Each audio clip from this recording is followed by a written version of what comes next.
Certainly a tale of two halves. I mean, we came out. I thought they kind of took it right at us at the beginning of the game, and then we had a chance to get ourselves back in it. We made shots which generated some energy for us. Which led to us getting stops.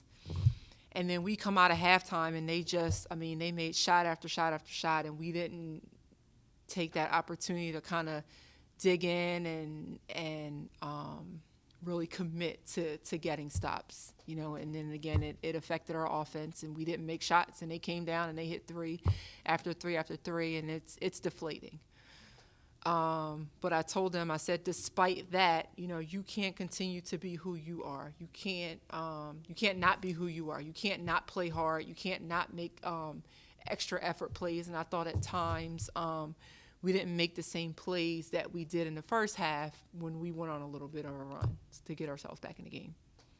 You got down 10, and then you ended up 3 at one point in the first half. When things were going right, what was happening? We were making shots. And then on the defensive end, we were communicating with each other. We were preventing them from getting anything at the basket. We made sure that we were running out at shooters and getting a hand up. And, they missed some clean looks in the first half. And, even at halftime, we said, they're going to start to hit those shots, so we have to make sure that we get out. And then that's what they did. And that's what they do, and that's what they did in the second half. So. And then your challenge is, how do you bottle that positive space, that run? How do you get? Well, we have to find a way to put two halves together. Going from the first to the second, and then coming out of the locker room at halftime, and just being ready to play and being like right from the get-go. And the past two games, I don't think we've done that. So we have to find a way to get ourselves to that point. The Eagles just had a great game rebounding the ball against you guys, and that was probably one of the driving factors in them being able to pull off the victory. How, going into the next game, are you guys going to try to regroup and be able to perform better? I mean, we've been talking about it. It's something that we focus on in practice, as far as rebounding. I talk to our guards a lot about having to be, about getting involved in rebounding.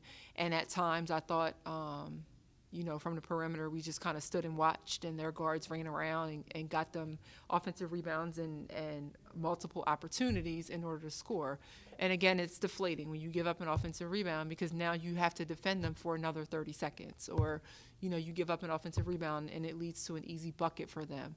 So, I mean, rebounding is energy and effort and heart. And, besides doing every rebounding and boxing out drill in practice, we're going to put some of that on them to commit themselves to doing it as well. So, Coach, 2 losses like this might seem to be a little disappointing to some of the players. How do you, as head coach, try to keep their spirits up? What sort of messages do you try to tell them every time in practice or whenever we go through a situation? well, we've played 3 really good opponents. I mean, make no mistake, Bethune was picked second in their conference.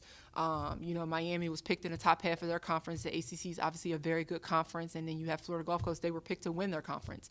And they're playing a lot of older kids who've had NCAA tournament experience, who've had, ASUN conference tournament experience. So the positive of it is that they're playing against quality opponents. So now we have to start to string some things together, knowing that we've had moments of success. And we'll watch film. We'll watch film on the things that we need to clean up, and then we'll watch film on things that we did really well that we need to continue to do more of. What was your message to the team in the third quarter as Florida Gulf Coast were pulling away? We need to get a stop. I mean, I told defend the 3-point line, and we need to get a stop. And I can recall multiple opportunities where, they got 2 and 3 offensive rebounds.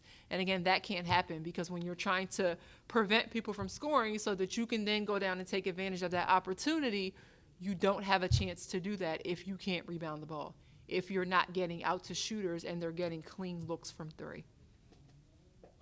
During the second half and also in the third, how do you made of your players getting points in the paint? Kavanaugh and also Pound. Well, Callie did a really good job. I think all of our post players did a pretty good job of establishing themselves in the paint. At times we finished, at times we didn't. But coming out of the locker room, we decided to put a little wrinkle in and allow them to get some more free looks in the paint. You know, sometimes we tried to overpass from the guard position and ended up turning it over. You know, other times as the post players put the ball on the ground, which led to another turnover, and then sometimes we were able to get a clean look at the rim. But it's just a matter of them. Again, those for Callie and Walker, they're 3 games into their college career. You know, I see steady improvement from them. They have to continue to get better, and we will get them to that point. But again, they're young, they're still coachable, which I really, really appreciate. And if, you know, they're going to remain that way and they're going to get better. All right. Guys, thank you. Thank you. Thank you. Thank you, Coach.